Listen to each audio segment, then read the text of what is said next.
first presenter, that is the mini presentation and opening session, I would say. So the topic is affinity marketing for digital ecosystems in sync, cross-platform marketing to enable partnership success. We already have our presenter on stage, Nien. He's a director, digital platform partnerships, AIA. So can we have a big round of applause for him to begin up with the presentation today? Thank you. Over to you, Lee.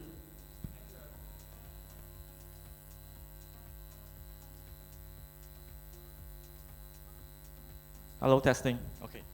Thank you, everyone, and good morning yet again. I didn't expect to be the first speaker of the day, but I'm very thankful that the organizers are having me right at this fantastic event, and very excited to be here to share and also to learn from one another, right? And hopefully we get a lot of new ideas to also energize one another. Okay. And today my topic, right, is about affinity marketing in the era of digital ecosystems. How do we unlock cross-platform marketing synergies for partnership success? Okay, just a very quick one, my self-introduction. So I'm a finance and insurance professional, and my experience spans the area of product management, digital partnerships, and digital marketing, right? And as mentioned, I'm most passionate about digital transformation and in bringing financial innovation to the man on the street, to be very inclusive, right, in having insurance to cover everyone.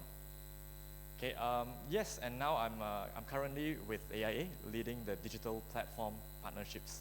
Right, in case you wonder, what is the link between digital partnerships and insurance, I'll get to it pretty soon. Okay, so today, almost all products and services have gone online. So even an industry that is as old and as traditional as insurance is also starting to go into the digital space in a big way, right? So I hope that for some of you here who's based in Malaysia, you're starting to feel it, right? Because if you do, that means me and my team have been doing a good job, okay?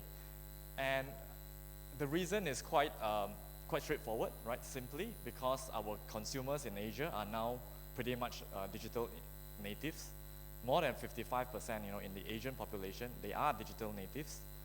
And in fact, many of us here, right, we spend more than 7 hours online, right? And that actually means that you spend more time online than staying in bed every day, right? And not surprising to any of us here, the digital economy continues to grow at a very rapid clip, right? And therefore, for insurance itself also, going into the digital space allows us to be much more inclusive in our reach. Okay, so I will be starting, sharing about some of the best practices from my personal professional capacity, not representing the views of my employer directly, right? So I'm going to talk about digital platform partnerships, right, as a means to digital marketing and to reach out to a much larger population. So for insurance, going digital in the past has always been about going digital direct type of channel, right? Hosting insurance on the insurance own websites.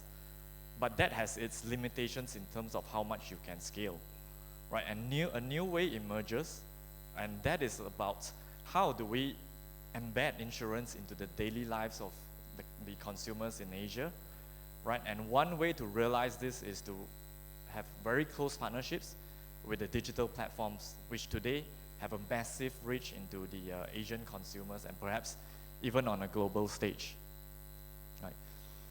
So imagine, right, waking up early in the morning, right, and when you start to book your yoga class in an app, right, you'll be given an opportunity to attach a personal accident cover. Okay, so if you are as stiff as me, I would recommend that you take up that product. Right, and then imagine later in the day you start to, arrange a doctor's appointment, right? And you will be given an opportunity, right, to attach a health insurance cover.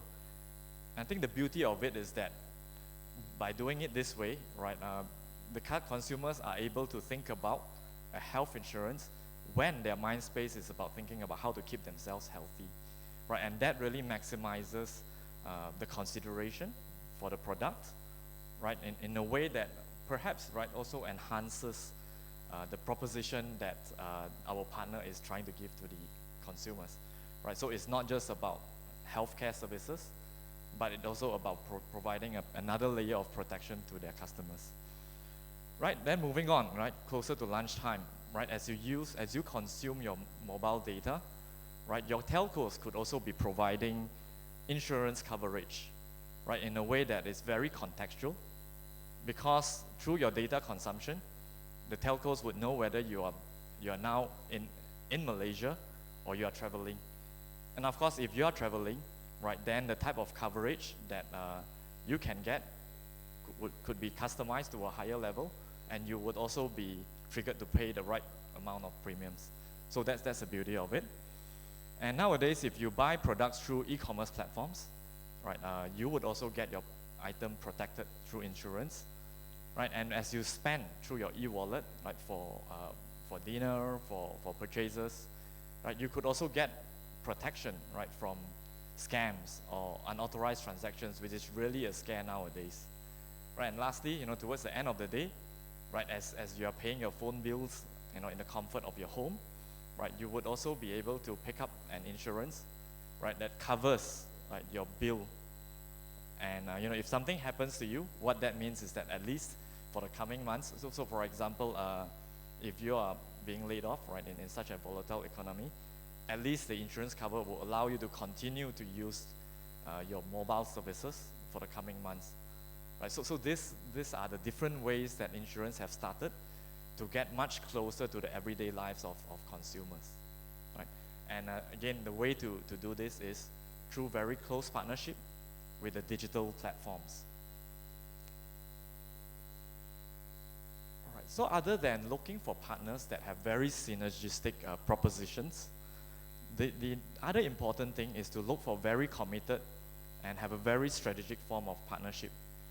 And I think this is especially important in digital business, right? Just because, for us to get a digital sales success, we need to have a well-designed customer journey, personalized marketing, which can only be perfected, right, through many test and learn and iterations to fine-tune the proposition and the journeys, and also to be done, right, jointly with the partner, leveraging business intelligence across the partnership, right, as well as using the domain knowledge that each of the partner has. So that is why it's very important, right, to find a partner that is fully committed, right, and have a win-win mindset going into the partnership. And some of the key ingredients of such a partnership would be to have a multi-year roadmap, okay, so that the partnership is more lasting. And next is to have a deep collaborative structure, right, down to working level cadence, right, to have a very close teamwork, right, and the openness to leverage collective business intelligence, right, and to invest in test and learn on a continuous basis so that the partnership can really perfect the personalized marketing piece. So after getting the right partner and establishing the partnership, the first important thing, right, is then about integrating the proposition into the digital ecosystem of the partner to optimize the exposure, right? Doing it in a very tactical way, right? For example, just having banner placements and all, that will also limit the scaling success of the business. So ideally, we should go for a permanent fixture, right, to position the proposition as part of the core business of the digital platform, right? And that also enhances the brand association with the digital platform partner, right? And what that means, right, in terms of the digital journey, right, would be to have a dedicated entry point, right, within the app, in the main page, and also in the key customer journeys and the key user pages, we should have an entry point or a very important placement to remind customers about the proposition, right? And visual nudges, right, works wonders. Because in this digital era, I think most of the consumers, including ourselves, would have kind of a gamify mindset, right?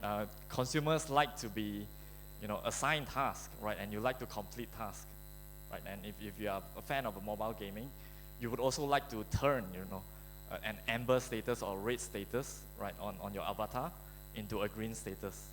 So all of this, understanding the customer's psyche, right, and the minor tweaks that you do visually, right, can go a long way in reminding customers to complete a step, right, that is critical for the partnership success.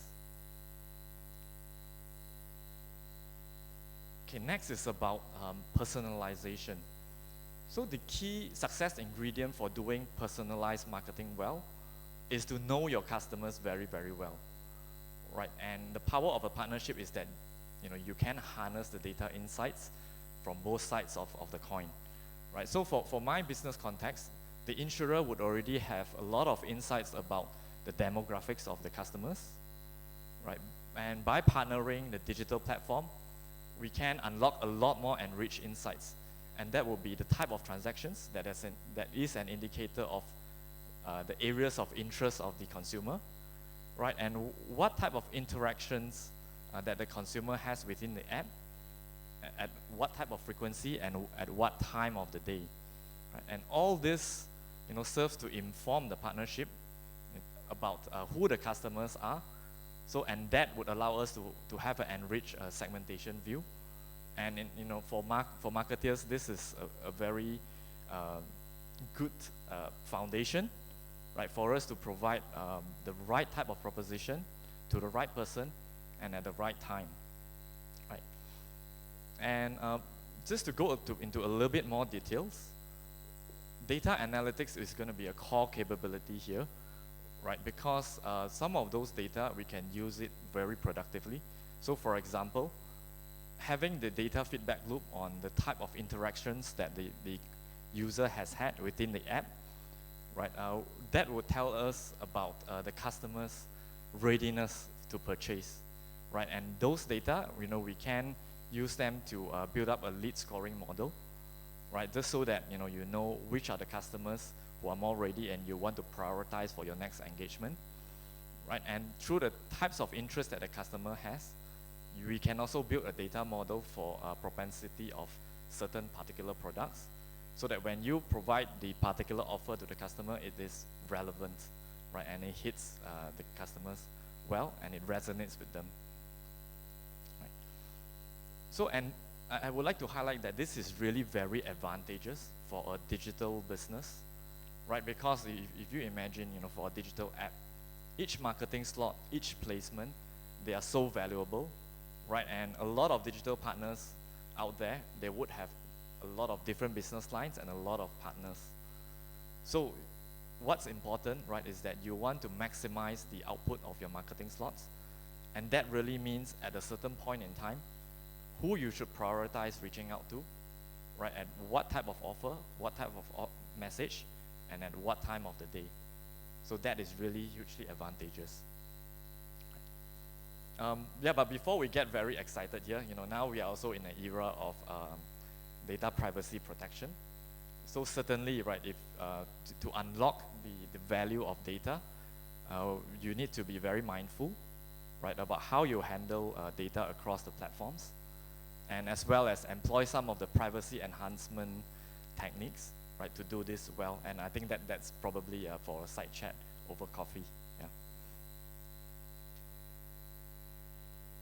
Okay, next, having the data insights ready, next is really how the partnership utilizes this as an advantage, right? And for this, I would like to highlight that it's about teamwork. It's about how we coordinate the cross-platform marketing well between the partnership, okay?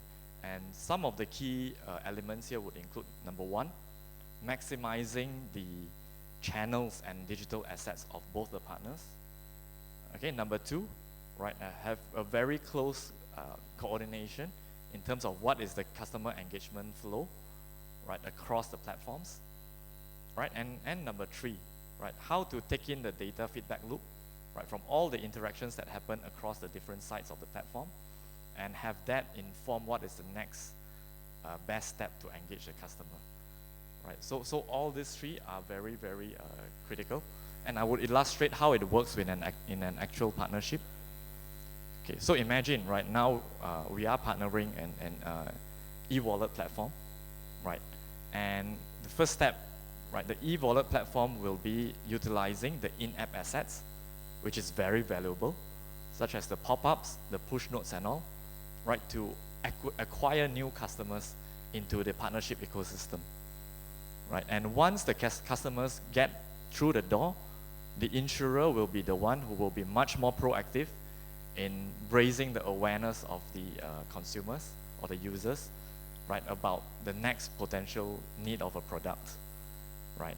And for this, yeah, the insurers can use EDMs, WhatsApp, and all the different channels, right, whereby educational content will be consumed in the right time and space, and will reach its intended impact better. Right. And then what happens is, based on the feedback loop of the data feedback loop of the customer's traction, right, with each of these different interactions, right, we can then prioritize what does the partner platform does next, right, and that would be making use of the in-app assets again, right, to drive the next step, whether to drive the users towards certain engagement tools that would raise their interest in certain products, or put them into a purchase journey, right, whereby then the conversion rate will be further optimized. Right, again, it is because each of these slots are so valuable, right? You may not want to be doing this for all of your customers. You will want to prioritize based on the data insights and based on the nurturing outcome that has been done on one part of the partnership. Right, and lastly, just to complete that flywheel effect, right, the partnership needs to delight the customers by providing a very good experience, right? And what that means is that, aside from the insurers serving the customers well on their own platforms, for the partners platform, right, it would also make a lot of sense, right, to able to host a very useful information or a very seamless trigger, right, to serve the customers' needs when they have inquiries about partners' product that they have acquired or they have purchased within the platform itself. Right, so all of this come together to provide a very holistic and a very well-coordinated journey for the customer, right, that would maximize the partnership success. Okay, that actually comes to the last page already of my sharing. And again, I would just want to leave with just emphasizing 3 key messages. Number 1, find the right partner for the marriage, right? And number 2, know your customers as well as you can by harnessing the data across the platforms, right? And number 3, if you want to go far, right, go as a team, right? Strong teamwork and very coordinated, right, to serve your customers well, and that would, ensure that the partnership continues to grow the relationship with each and every customer and to have a lot of success coming from it. So thank you, everyone.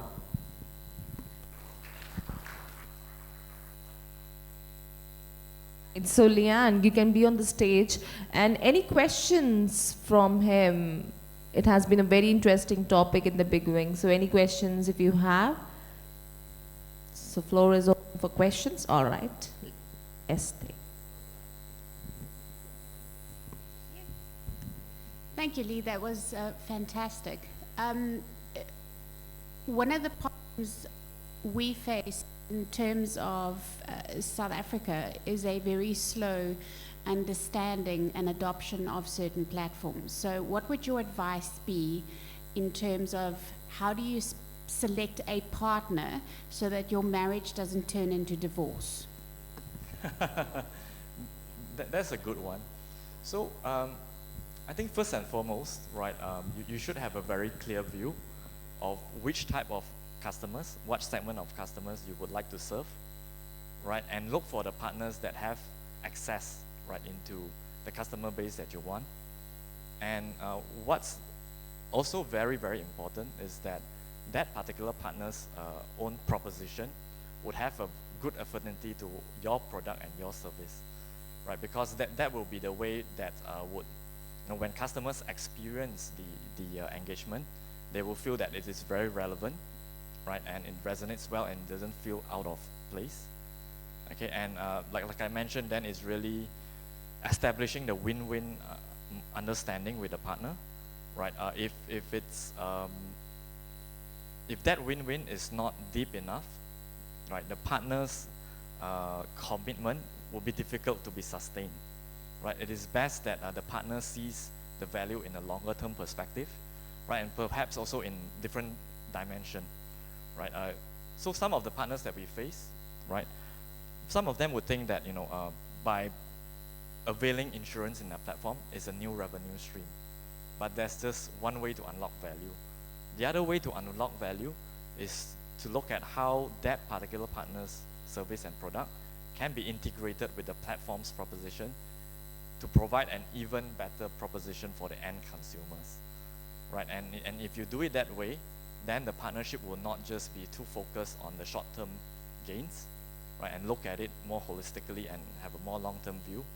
And once the test and learn and the foundation is built up, and then the partnership starts to see more success, then the partnership will be able to prosper in the longer run. Thank you so much. Do we have any more questions from Lee Conan? So the topic has been very interesting, related to affinity marketing for digital ecosystem. Any more questions? Yeah, by the way, my name is quite a mouthful. You can call me Koi. All right. So can we have a big round of applause for him, for the wonderful presentation? I request Koi to be on stage for the photograph. Yeah. And request Ms. Mitali to present a certificate of recognition to him.